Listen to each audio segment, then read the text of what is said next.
Whole Foods Market has Thanksgiving gatherings covered. First things first, reserve your no antibiotics ever fresh whole turkey today, starting at $2.99 a pound. Or go with their organic spiral cut bone-in ham, full of seared-in flavor. For sides, choose Whole Foods Market grab-and-go platters. Go even further and get your whole meal catered. Just order online by November 26th. Get Thanksgiving ready at Whole Foods Market. Terms apply. A hilarious new stand-up special from comedy legend Jim Gaffigan, The Skinny, is coming to Hulu November 22nd. This Thanksgiving, see Jim in a whole new light as he gives you the inside scoop on everything from parenting teenagers to weight loss and gaslighting family members. For everyone in need of a happy hour, the new hilarious stand-up special, Jim Gaffigan, The Skinny, premieres November 22nd, streaming on Hulu. Ask me, ask Iliza anything, it's time to ask. Ask me all your questions, leave them in the Instagram comment section, leave them on your Twitter, or leave them on your Facebook. We'll see them, we'll read them, then we'll give you answers. You know it, I've got it. I've got the answer, you ask me. I'll tell you anything.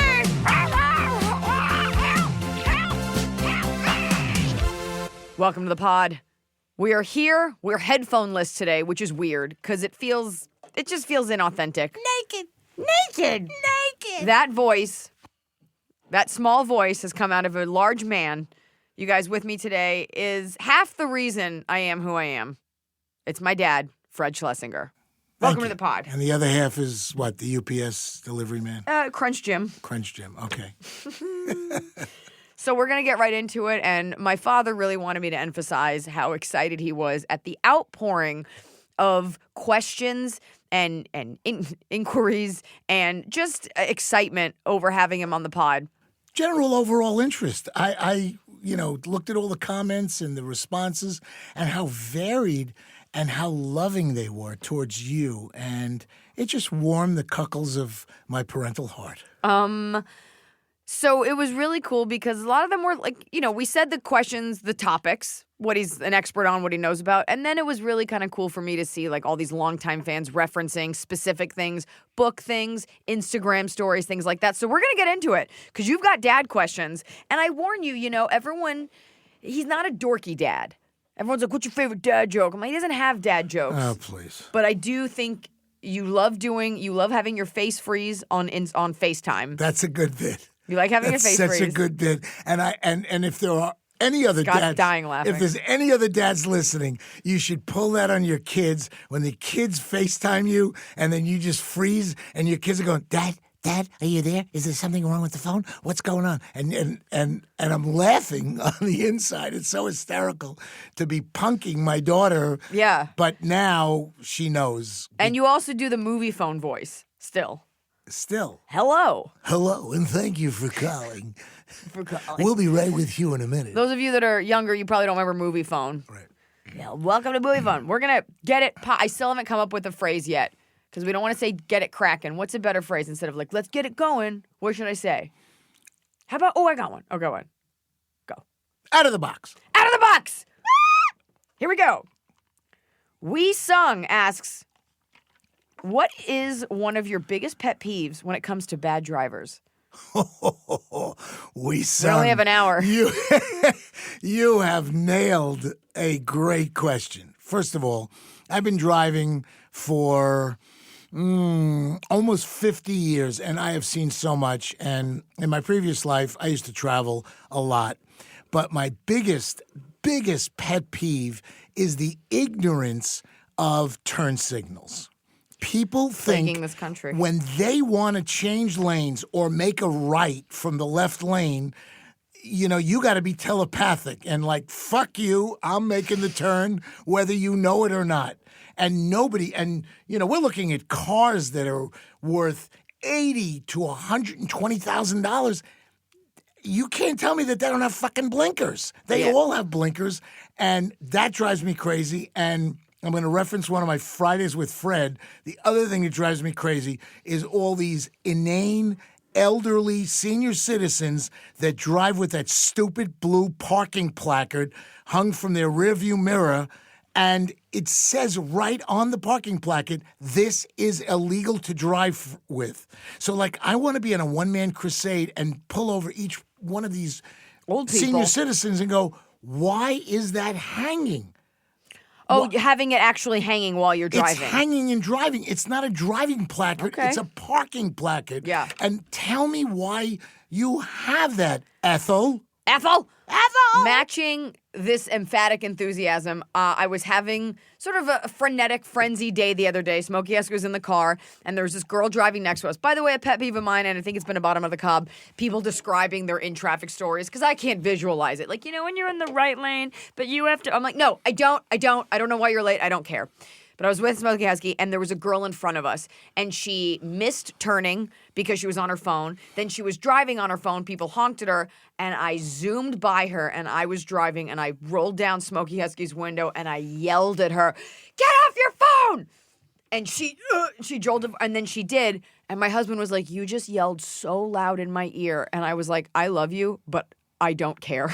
I had to sacrifice your sanity for that moment, and I'm going to tell you something. And thank God we could afford the operation. It felt so good. It felt so good to just fucking unload on someone who deserved it. And I like to think I made her a better driver. And on a more general, like taking driving, but driving is kind of a microcosm of America where people are so fucking oblivious. Yep. They get into their car and they think that they're in this like vacuum. Yeah. And they can do whatever the fuck they want, and they don't care about anybody else. And that is becoming the mentality of America, where people are just oblivious to other people.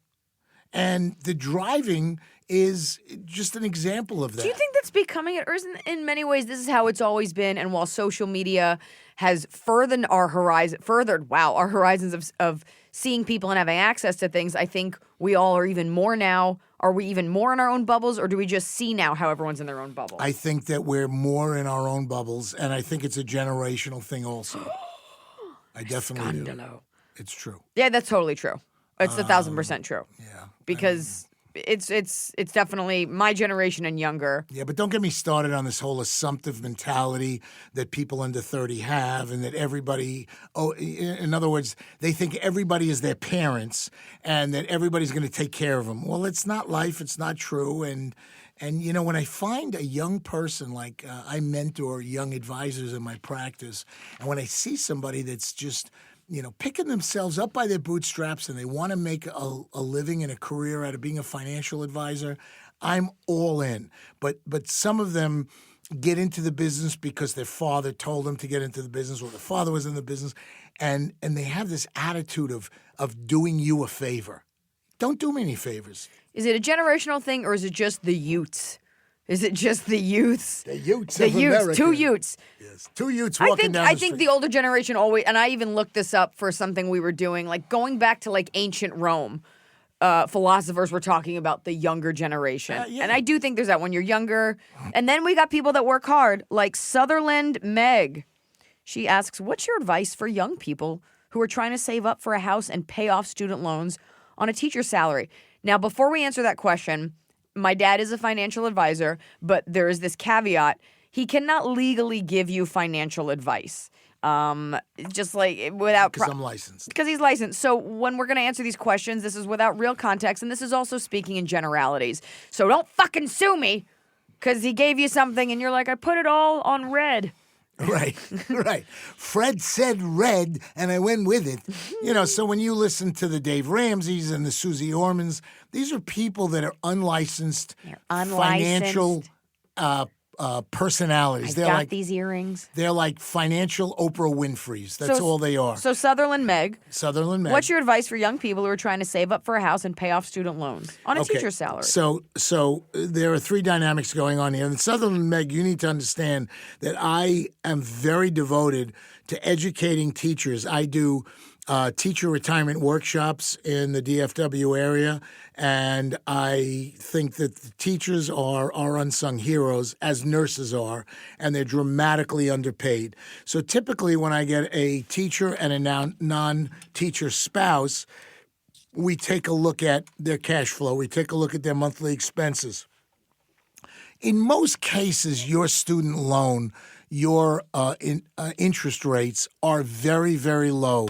So I wouldn't put as much emphasis or pressure on yourself as worrying about paying that off as I would accumulating enough money for a down payment to be able to buy a home of your choice.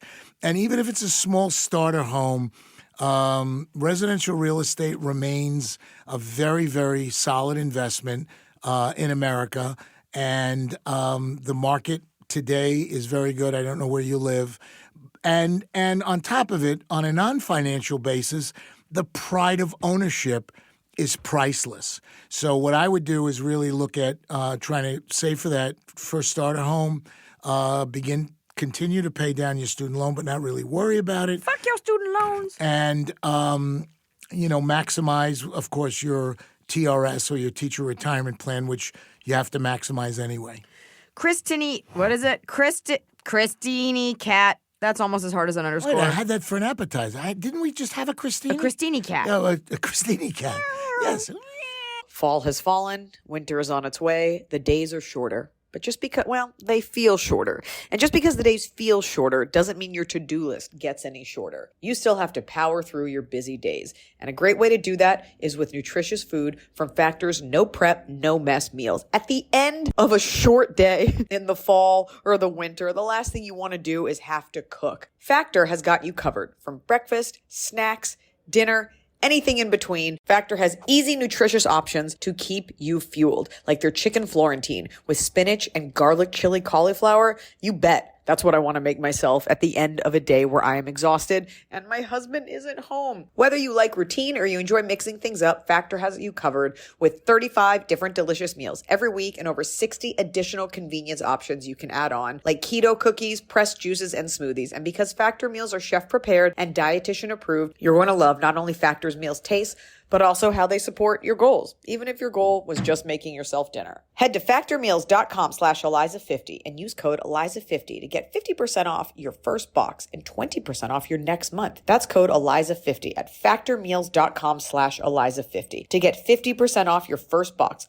plus 20% off your next month while your subscription is active. The holidays are here. And for a lot of us, the holidays mean decorating, hosting, celebrating. For me, it means a lot of traveling. And nothing feels better year-round, but especially during the cozy holidays, than a restful night's sleep in soft, luxurious sheets. Boll & Branch's signature sheets are made with the finest 100% organic cotton, and they get softer with every single wash. You already know that I got Boll & Branch this summer when I needed breathable sheets to sleep in, but this holiday season, I'm actually gifting some of my friends and family Boll & Branch's Ultimate Softness Bundle. I get to choose a signature hem sheet set in any color, a signature hem pillow set, and a waffle bed blanket. And they're all getting juniper because I think it's a classy color. This way you know you have something nice to sleep on when you visit. It's the perfect gift for you and them. Gift you and your loved ones a better night's sleep with Boll & Branch. And right now is their best offer of the entire year. For 25% off plus free shipping on your first set of sheets, head to bollandbranch.com/Iliza. That's Boll & Branch, BOLLAND branch.com/Iliza for 25% off. Limited time only, exclusions apply. See site for details. So finally, fall is here. I have been looking forward to it. I have had a hard year in a good way. I had a baby. I have been on a nonstop tour, nonstop traveling, and it's been hot. So I'm looking forward to, of course, pumpkin spice, everything, cooler weather, and slipping into a cozy sweater from Quince. I've talked about Quince before. Quince has beautiful leather jackets, cotton cardigans, soft denim, and so much more. All Quince items are priced 50 to 80% less than similar brands. Dressing expensive doesn't have to be expensive. Their clothing is beautiful, it's durable, it stands the test of time, and it's what I like to call a capsule wardrobe. I got an Italian wool cocoon coat. That's one of those, it's got like a European and collar, and it covers my butt so I can walk around New York City and not be chilly. And Quince only works with factories that use safe, ethical, and responsible manufacturing practices. Get cozy in Quince's high-quality wardrobe essentials. Go to quince.com/Iliza for free shipping on your order and 365-day returns. That's QUINCE.com/Iliza to get free shipping and 365-day returns. Quince.com/Iliza. I'm going to combine two of them, Christina Cat and Super Tivis. They say, what is the best way to improve your credit score? I'm sorry, that's two different questions. Christina Cat says, what's the best way to improve your credit score? And Ninny Cole 1, how do we as elder millennials know that we're saving enough for the future? How should we invest our money? 401k, stocks, Bitcoin. You're all over the place, Ninny Cole. Yeah, Ninny Cole, you're like buckshot, baby. There are many different ways for you to invest in your future.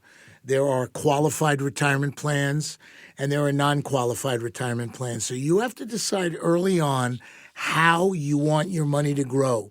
So you could have your money grow tax inevitable. An example of that is a 401k or an IRA that you, while you get to take the tax deduction as an annual Band-Aid, long term, you're going to be paying taxes on all of the contributions and distribution versus paying the taxes up front, a la non-qualified plan or possibly a Roth IRA or a Roth 401k. But the payoff on that is that the money comes out in retirement tax-free. So you're going to have to make a decision as a young person early on what approach you want to take. Remember this, anybody that's listening, the two biggest costs you'll have for the rest of your life will be taxes and medical costs. And make sure that your plan embraces both of those. So it's kind of like a variation on death and taxes. Remember, there's no medical costs if you're dead. Right. And no complaints. And you can't hear any of them. Morticians never get complaints. That's why it's a good industry. So then the question was, Christine Cat said, what's the best way to improve your credit score? Hot take, buckshot. Best way to improve your credit score. Okay. What most people don't do is they don't have a realistic approach to their monthly expenses. So here's a simple formula. Monthly expenses minus net take-home pay equals the dollars you have available to be able to allocate to your financial plan. So it's really important that you keep your monthly expenses under control. And that's the biggest problem that we face in America is credit card debt. Oh, yeah. Credit card debt, the definition for credit card debt is the difference between perception and reality. If you believe that you should be driving that car and be wearing those clothes and be living in that area, the difference between what you could afford and what you could have is the credit card debt. And credit card debt is rampant in America. I've seen credit card interest rates as high as 36%. Because there are no real rules and regulations on credit card debt. It's whatever the idiot credit card holder is willing to pay. So here's a more relationship-based question. Laura Presley says, my boyfriend is saving up for an engagement ring. We have different views on what it should cost/mean. What do you think a ring should signify and cost? I think a ring. Let me answer this by saying a ring should signify an eternal bond to having to ask someone the question, how did you sleep last night, for the rest of your fucking life. That's what marriage is. So by virtue of the fact that it's a ring and it's round, it symbolizes or represents you and your and weight gain. Which is why people have to size up from time to time. That's why you get married, to let it all flap out. You're married that you could let it all go and still be loved, which is not easy. It's either that. Still be financially culpable. Right. How much should a ring cost? What's the old adage? It should be 8. What was that Office episode where Michael Scott stayed up for like 30 months' salary? It was like a $500,000 ring or something. Okay, you need to look at a ring as a symbol of your love and commitment and not put a price tag on it and not get hung up with the material aspect of the ring as much as the meaning of the ring. Okay. So it should be something that's affordable. You don't want to spend the rest of your life paying off some 14-carat You don't diamond want ring. him to be hurting financially because he got you this ring. That being said, I got married a little bit later in life, and I straight up told this man that I pledged my love to. I was like, look, I am not 21 and like putting you through med school. I am 30, at the time 34. I need a big ring. It's going to make me feel better. Now I have the big ring, and and it gets caught in my jeans all the time. So just try it on before you go for it, because it's a burden. A tip for you men that are looking for engagement rings, and let's say your fiance wants a diamond ring, here's a tip. Try to sell them on an elongated marquee cut. Ugh.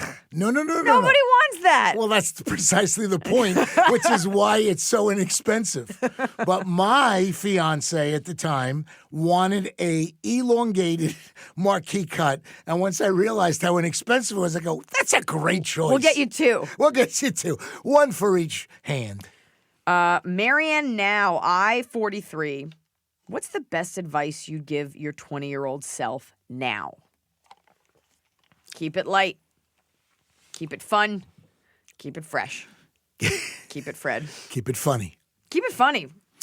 My 20-year-old self, wow, it's the old adage, if I knew then what I know now, it would be unbelievable. What's the quote? Youth is wasted on the young. That was exactly what I was just about to say. My very talented daughter. I was just about to say that. And the problem is when you're 20, you think you know it all. And Wait, can I just be clear on something? I kind of did. okay, you're an exception. Okay. But if you take, for example, that the average American lives 80 years, the most development you'll have emotionally, psychologically, financially, personality-wise, you will find will be from age 20 to 30, which is why I tell all my kids, do not get married until you're after 30, because you don't really know who you are. I've never heard that from you. Well, I sent it to you. In fact, my husband told me what you said to him when he called you to ask for my hand in marriage. My dad said, I got to be honest, I didn't think it was going to happen for her. At any age. At any age. And I think you were surprised to find out I was straight. Not surprised, shocked. Having never dated a woman. After the way you dressed for those many years, I could have sworn. And the following that you have. I mean, you have such an amazing lesbian trigender following. Trigender. I like that. Yes. I like that. Yes. I met a trigender recently. I actually flew on the plane recently sitting next to a trisexual. What is that? It's a person that'll try sex with anybody. Whoa, that brings us to all these questions. What's your favorite dad joke? Coming at you on the ones and twos. Yeah, there you go. 101.2. It's the Eagle, and we'll be right back with some news and weather. We have no commercials. No commercial. Here's a question. So what was your advice? Best advice.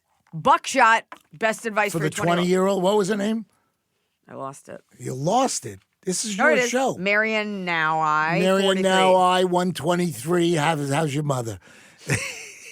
Marian so I Now just gave you that. I just gave you these pearls of wisdom. Oh, is that you thought your daughter was a lesbian? No, I didn't think you. I was affirmed until Noah proposed to you.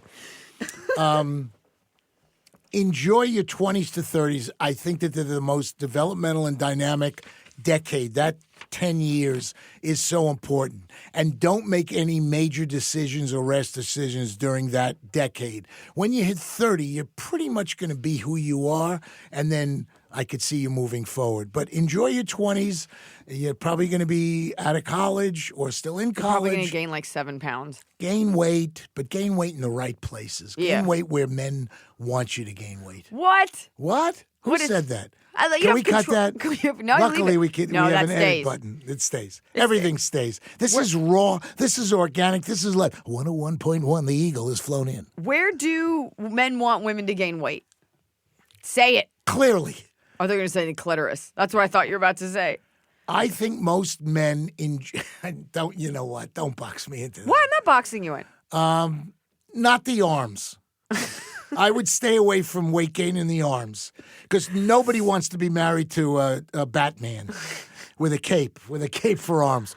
But most men like a really nice, comfortable core. A core? Okay. Yes. Not an albacore, a core. A core? Do Scott? we have to go to a commercial? No, we don't have commercials. No commercials. Well, after this, we'll have no sponsors.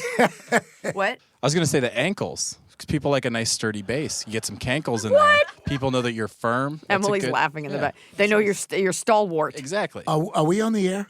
Yeah. I got to tell you, the biggest turnoff from a straight guy, you may be biggest turnoff for a straight guy. Stop looking at him. You have to put. I like the eye contact. Keep that going. Is flabby or unsightly ankles on a woman.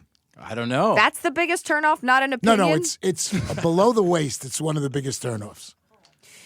And you know what? I just want to say this. A man likes a good shapely ankle. Are we talking about, does this woman have to gain? We're picking where, like, you have 30 pounds, no this has choice. to go on a woman. I want to qualify all this by saying, my dad is from a different generation, and there is something you earn as you get older where you can pretty much say whatever you want. Because we live in a generation now where if you mention weight, you'll get all these, you're shaming me and my body. It's all funny. Relax. All right? If a male comic got up here and said it, so it's everybody just take it with a grain of salt. And girls, everybody's always wondering, like, how do I attract a guy? What do I do? Here's some unfiltered dad thoughts. So don't come after me. Why are you filtering unfiltered? I'm filtering the Okay, so a man, the expectation. a man at any age, any generation, men like a well-dressed woman. Men like a woman that No, because I got married. Someone found me. No, but men like women with an attention to detail, beautiful accessories. What? Yes. I don't care about the They accessories. do care. The right guys do. Real men do. Scott, is that true?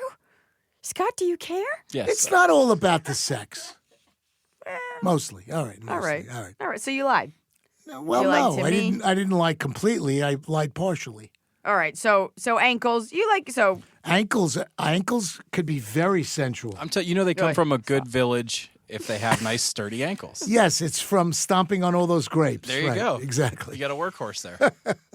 Okay. So that's that. We have any more bad questions? It said sensual, and then I got started to get uncomfortable. But getting back to the advice, official _MS _M says, for both of you, what relationship advice would you have for daughters of divorced parents who aren't close with their dads, i.e. the father-daughter relationship, as well as the daughter's own romantic relationships? P.S. I love you, Iliza. Thank you for all the laughs. Sorry for the underscores in my handle. LOL. Ooh. Did you follow it? Do we get into this? What or relationship advice do you have for daughters of divorced parents who aren't close with their dads? Very, very difficult dynamics. The whole dynamic of divorce is so difficult because the true victims always are the kids. And dealing with your children post-divorce, there aren't any books on it. There may be books, but I think there's a lot of books. there's a lot of books, but most of them suck, and they're on the 75% off sale. And the key, and Iliza and I went through a lot after her mom and I got divorced, and she was 6. How old were you when we divorced? 7.5. 7.5. 7. I was 7. 7. Okay, we'll settle on 7. And from 7 for about 10, 12 years, it was a very, very rocky road, very difficult, and there was a lot of voids in our relationship, and there are a lot of reasons for it. So if I had But it, none of which were me. Like, I was a good kid. well, there was one thing that was you. But that was not my fault. No, it was your fault. What? Because I think When you dropped that egg, and it ruined. We had just laid the linoleum, and it stained in a yellow. It was terrible. But go on. So it's really the same kind of advice that I would give a new couple, a newly married couple, or a new relationship. The core of any great relationship, whether it's a romantic relationship or a business relationship, is timely communication. The divorce rate in America, ladies and gentlemen, is 54% and rising each year by 1%. The top 5 reasons, the number one reason for divorce is untimely communication. You never told me. Had you said, people don't communicate in a relationship. And what I find, and I see it in my social circles with our friends, we just end up over time leading these parallel lives and remaining married. Don't be that couple. Well, you've now shifted from parenting advice. Now this is marriage. So this is my dad. This is your 3rd marriage, but you've been married to my stepmom for 22 and I'm going to years? keep doing it till I get it right. I don't give a shit. I've noticed that, at least since I've had my babies, that I smell differently when I sweat. Maybe I'm just like getting older. I don't know, but I smell differently. And I don't love that. If I'm on set or if I'm on stage or if I'm doing anything like functioning in public and I don't want sweat stains or to be aware of my stinky, stinky pits, that's when I turn to Lumi Whole Body Deodorant because it keeps me smelling fresh all day. Lumi is seriously safe to use anywhere on your body. Pits, under boobs, right ladies, thigh folds, belly buttons, butt cracks, your feet. It's clinically proven to block odor all day and control odor for up to 72 hours. How? Well, unlike certain traditional deodorants that may try to mask odor with a fragrance, Lumi is formulated and powered by mandelic acid to stop odor before it starts. Lumi's starter pack is perfect for new customers. It comes with a solid stick deodorant, cream tube deodorant, 2 free products of your choice like mini body wash or deodorant wipes, and free shipping. As a special offer for listeners, new customers get 15% off all Lumi products with our exclusive code if you combine the 15% off with the already discounted starter pack. That equals over 40% off the starter pack. Use code Iliza for 15% off your first purchase at LumiDeodorant.com. That's code Iliza at LumiDeodorant.com. A hilarious new stand-up special from comedy legend Jim Gaffigan, The Skinny, is coming to Hulu November 22nd. This Thanksgiving, see Jim in a whole new light as he gives you the inside scoop on everything from parenting teenagers to weight loss and gaslighting family members. For everyone in need of a happy hour, the new hilarious stand-up special, Jim Gaffigan, The Skinny, premieres November 22nd, streaming on Hulu. Italian.af says, "Hey, Iliza and Fred, I'm a proud father of an almost 5-year-old daughter. Her mother and I recently got divorced, but we continue to raise our daughter together. Right. However, there are still some rough patches. Do you have any advice, Fred, for young dads like me, how to co-parent well and be a great role model for my daughter?" Great question, by the way. Italian as Who's this fuck. Italian guy? Italian AF. Vinny Boombatz? Who's this guy? I don't know who he I don't know. Antonio Di Baritsky. who it is. Hey, is my pizza ready? Just Okay. answer the question. It's terrible. It's terrible. All right. So the key is to look at your post-divorce relationship with your ex-wife as though you're in business with her and your product is your soon-to-be 6-year-old child.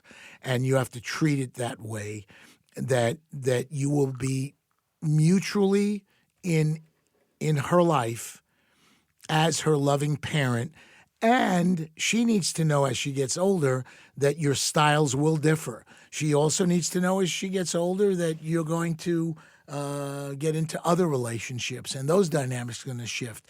But the constant core needs always to be your love for your child, and they need to always know it. And that's where I come back to timely communication. Always reinforce that they had nothing to do with the divorce. Even if it's not true. Even if it's not true. Even if she dropped an egg. Like in your case. No, I'm kidding. Karis_Cook says, "Iliza and Fred, is there something that you wish you'd done differently as a parent when Iliza was growing up?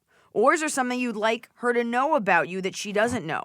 My dad passed away 5 years ago, and I found out stuff about him from relatives and family friends that I wish I could ask him about. Love you stand-up, Iliza. Love the podcast. Today." So you go first. Well, the question is, anything you wish you'd done differently as a parent when Iliza was growing up? I could honestly say, and I could look you straight in the eye and say, I wish I'd spent more time with you. Oh, Dad. But had you done that, I wouldn't be the gifted comic I am today. The gilded, I wouldn't be a comedian. I'd be a white girl from an upper middle class family, and everything was fine. who wouldn't be funny. And college was paid for, and life was fine. Right. So Who would be working in a Denny's as an assistant manager. more time. But, it was something that always bothers me, and I wrote a pilot about it this year, didn't make it, and yet we still do ads for CBS on this channel. But my whole thing is, anytime a girl has a complaint about her dad, men are very quick to be like, "Oh, daddy issues."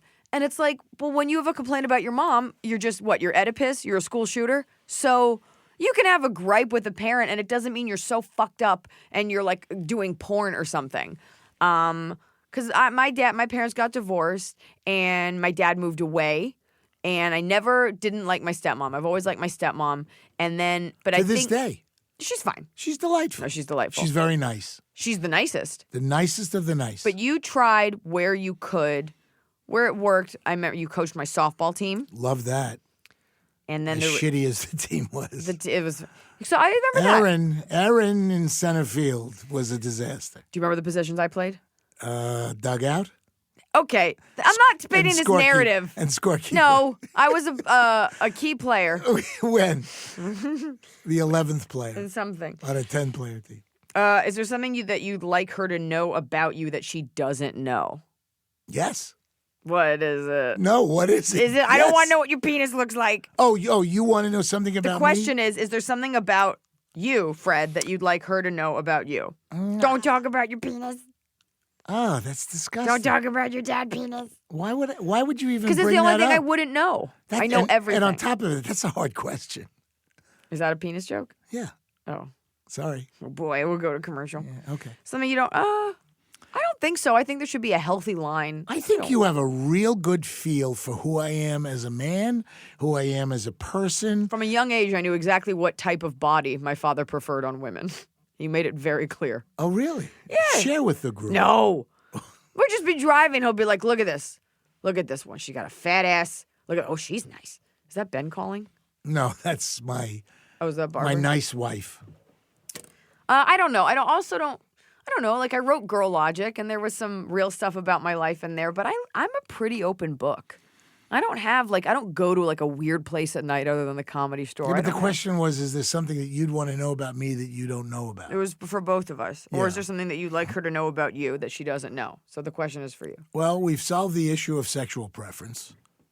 Yeah. So that's off the table. So that's that.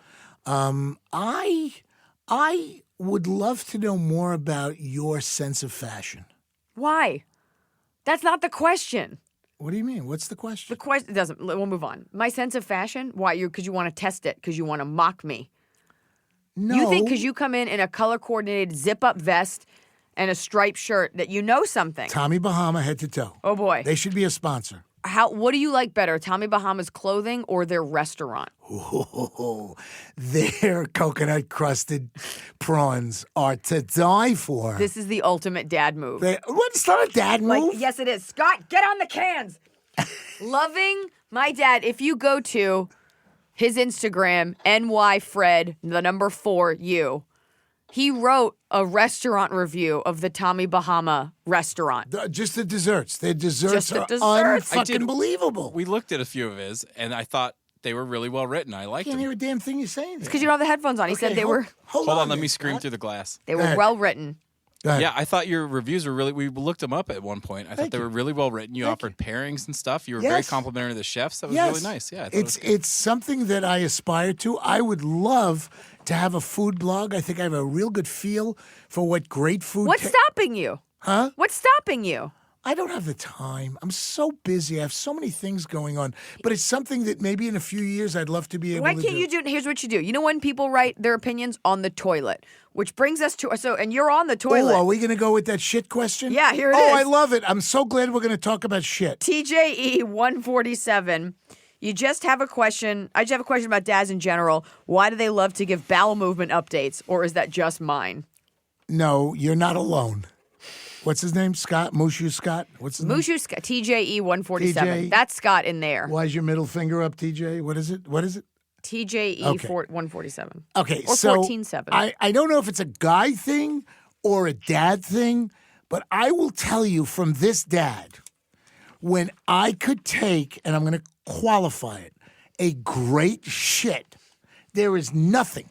I mean, nothing compares to a great, hard, long log that might possibly evolve into a two-bowler. It's right up there with a perfect blowjob. Oh, my God. Oh, my dad. Oh, my dad. You wanted the truth. You can't handle the truth. I can't. My dad got in the car one time, and we were Took driving. a shit in the ashtray. He goes, and I gotta take a shit. Oh, boy, that's a shit. I gotta take a shit so bad, it'll melt your toilet seat.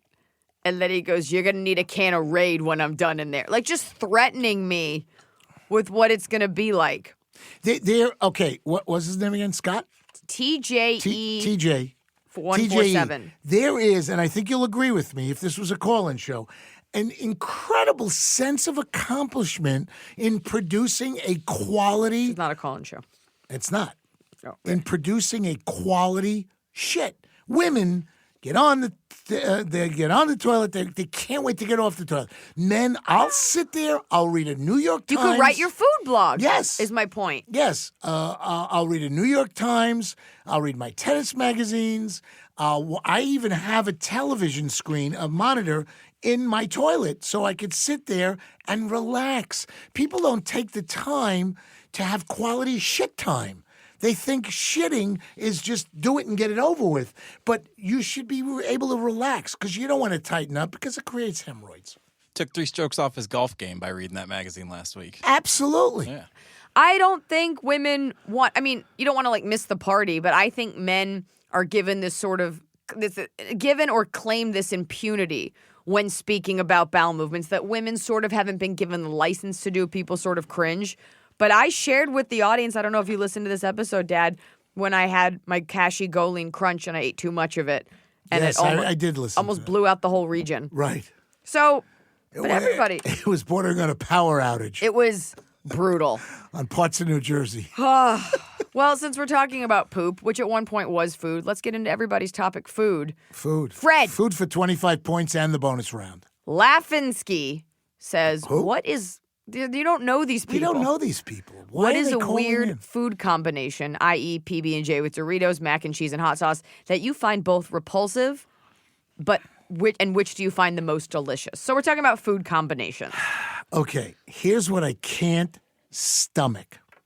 I can't stomach when a restaurant puts a food group with pastry. And it's a personal pet peeve. What do you mean? Like a I'll give you a like perfect mushrooms? example. No. Carrot cake.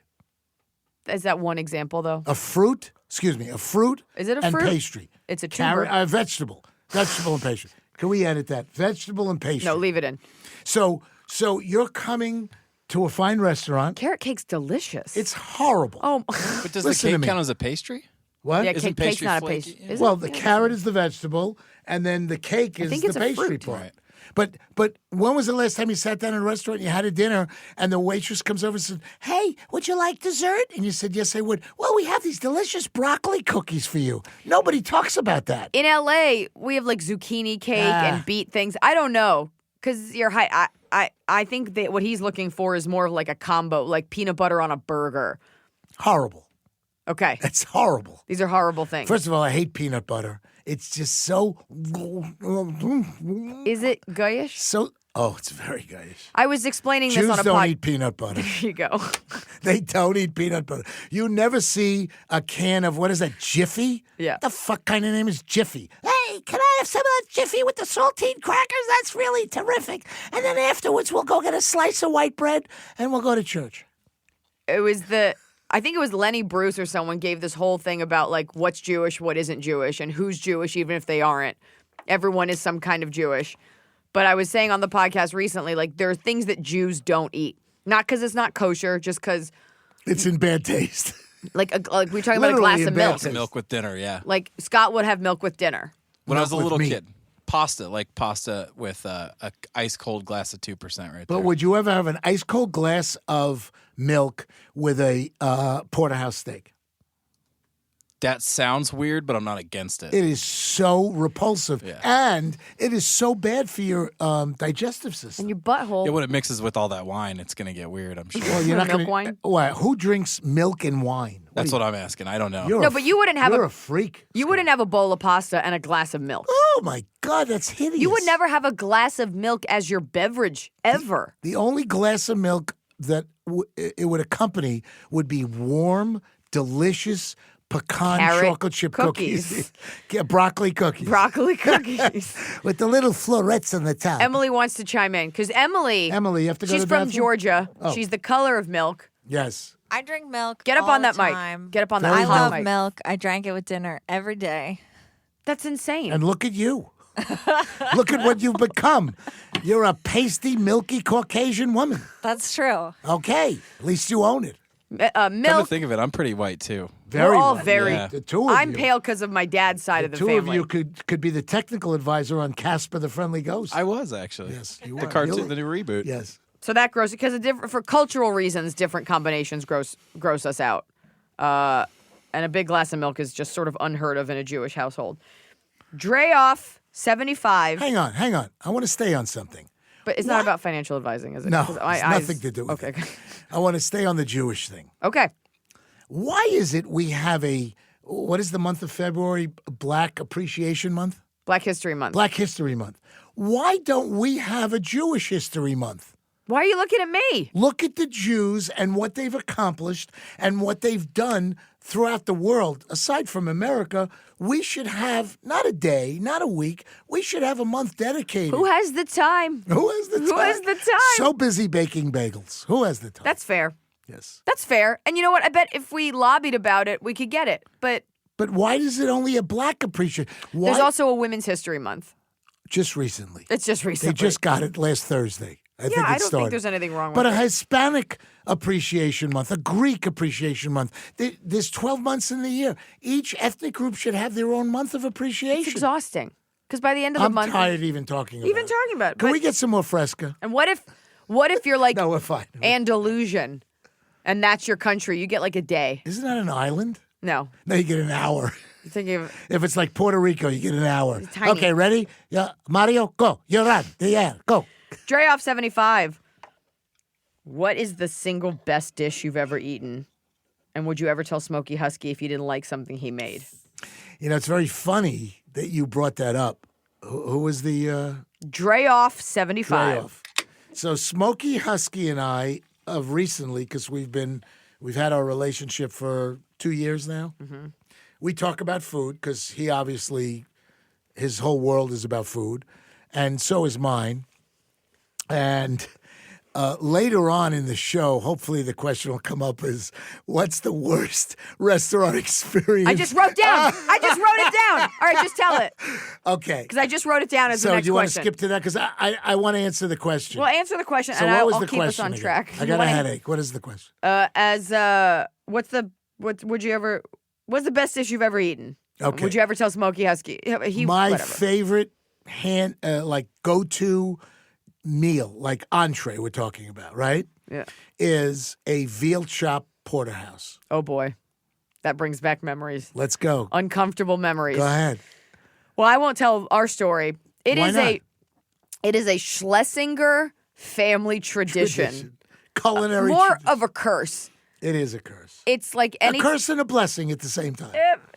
Look at all the money we've saved.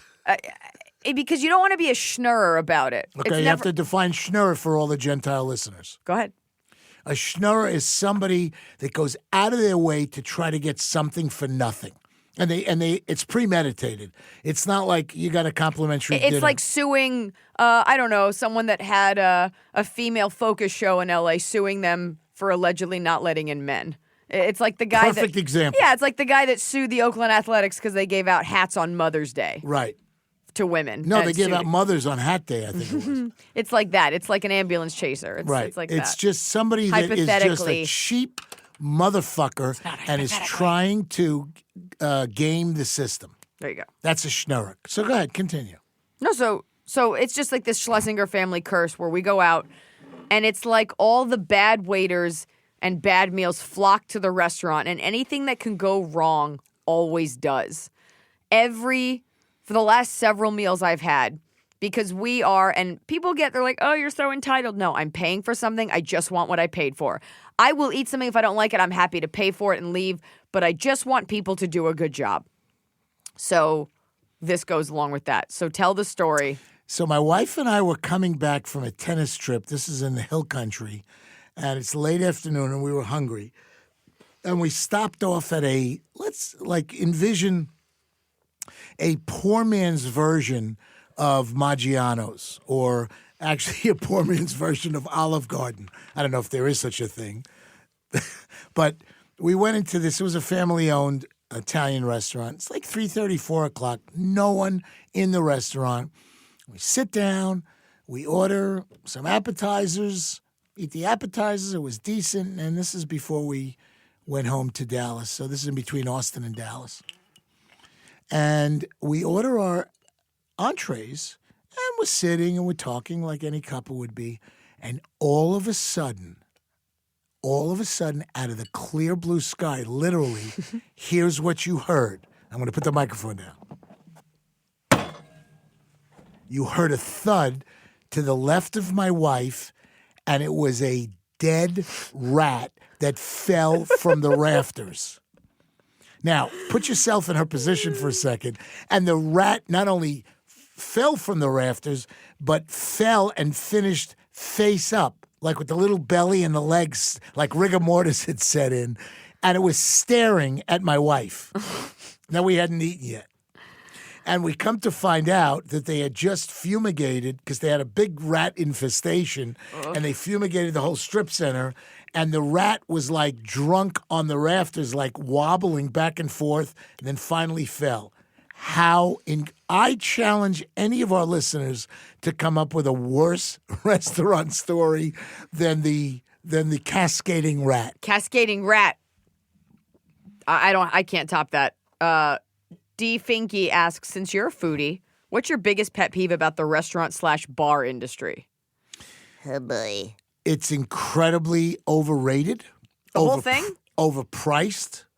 The whole restaurant eating out experience in America has gotten out of hand, particularly in big cities.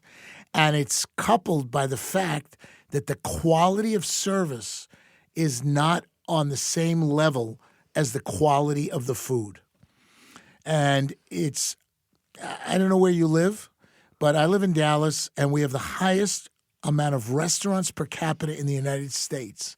And restaurant owners and managers can't find even bad service, much less good service. So we are paying full suggested retail, top dollar through the nose.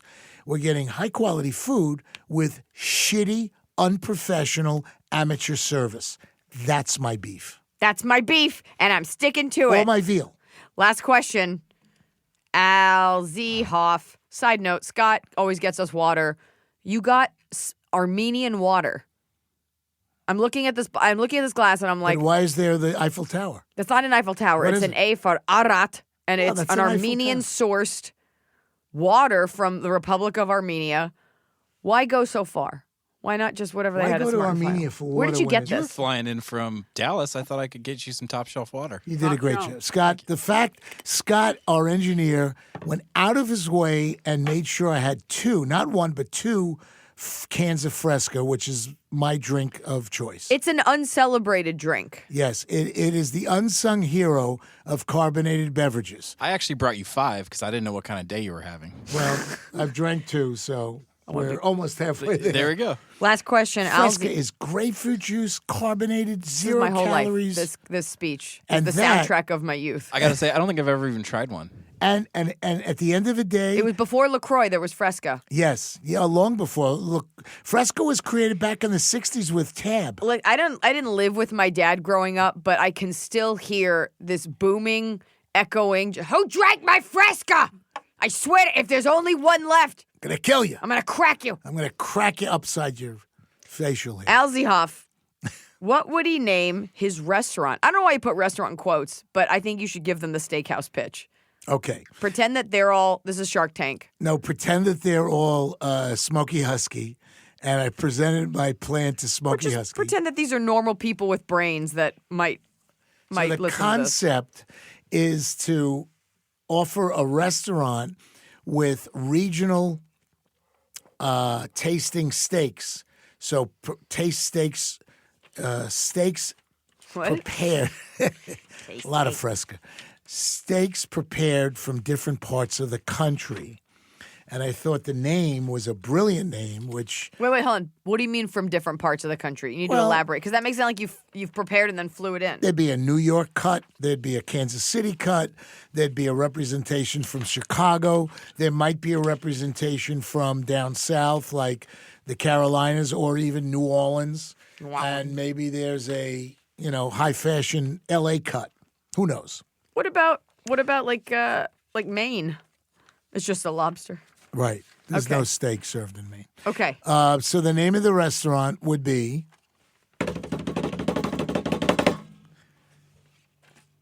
United Steaks of America. Womp, womp, womp. but there's not 50 states. No, it is not 50 states, but United States of America. Now, I will say this, Scott. I came up with that whole concept while I was in the middle of the second Taking bowl a shit. of my perfect shit. Oh, no. I'm kidding. All right. That's the answer. Everybody wants to know. It's the United States of America. Folks, let's start a GoFundMe. Right. To the Republic for which it sauces. For which it steaks. All right. Hit it. It's the top of the cob. We're doing it right every day. You just take a bite. Top of the cob.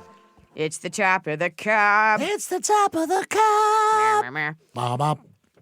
Dad, I'm going to let you go first with your top of the cob. Top of the cob for me has to be my lifelong perseverance of passionate people. Okay, I thought it was going to be like ice cream. What? All right, go on. What? Why does it have to be a food group? Your lifelong... No, you said it could be anything. It could be anything. So it's passionate people. When I find a passionate person, I meet a passionate person, I just immediately gravitate. And now, unfortunately, the word passion is overused in our society. Everybody says they're passionate about this and about that. But at the end of the day, there are very few people that are passionate. There are very few people that are talented. There are even fewer people that are actually funny. So when I meet somebody that's passionate, I recognize them, and I gravitate towards them. And that's and maybe it's a little deep. Maybe we're getting a little deep on a Friday afternoon, but that's my passionate top of the cob. Okay, that's a solid answer. My top of the cob is a little bit more. It's a little dark. On occasion, I don't know why.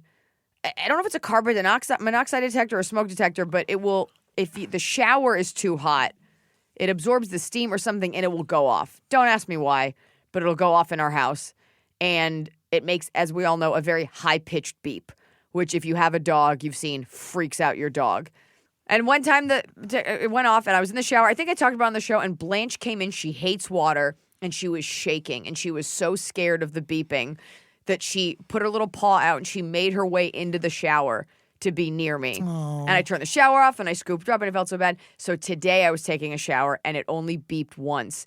And sure enough, in she came. She remembered. She had her PTSD from last time, and she immediately got right in the shower.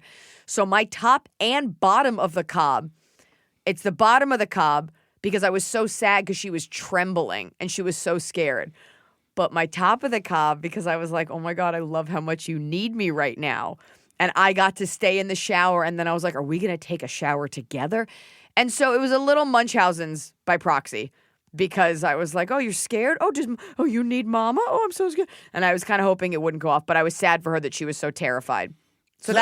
So you could do a top and bottom of the cob. I knocked it out in one. I didn't know. But now you give me your bottom of the cob. Bottom of the cob.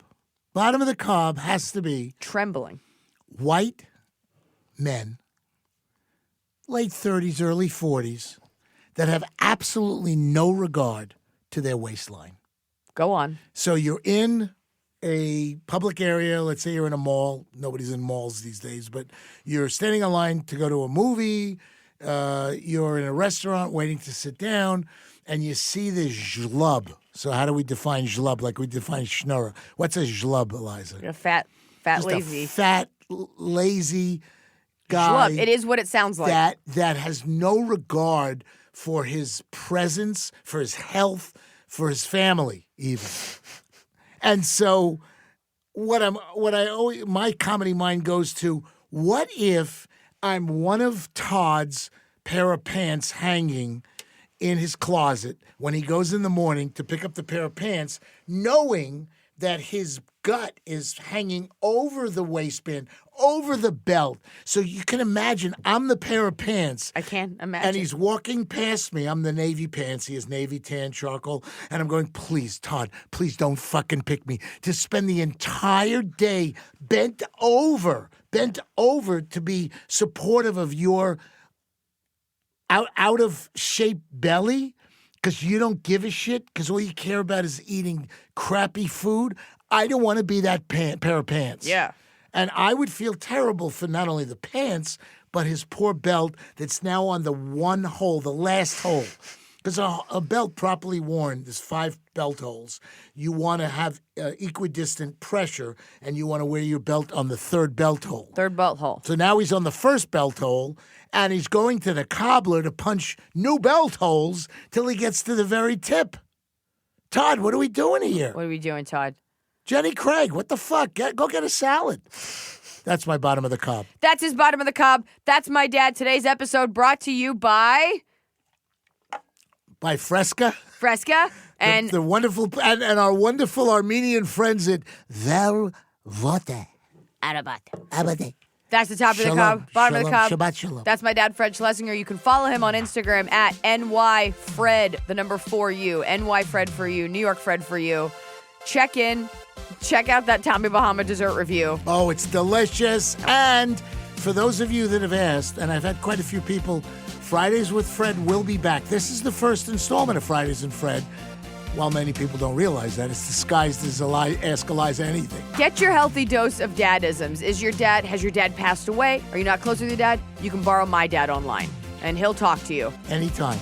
Rent a Dad. Avis, we have coupons on weekends. We can't mention them. Oh, can't. All right, done.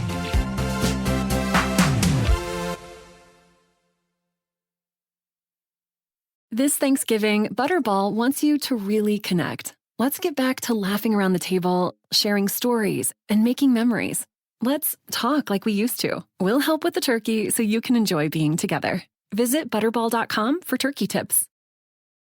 Kroger Delivery makes it easy to do your holiday shopping in a jingle. There might be a lot on your to-do list, but thanks to Kroger Delivery, you can get everything you need delivered straight to your door at the same great prices you'd find in store. Our refrigerated trucks always ensure that your groceries arrive fresh. And right now, you can save $20 on your first order of $75 or more and get free delivery with a Boost membership. Restrictions apply. See site for details.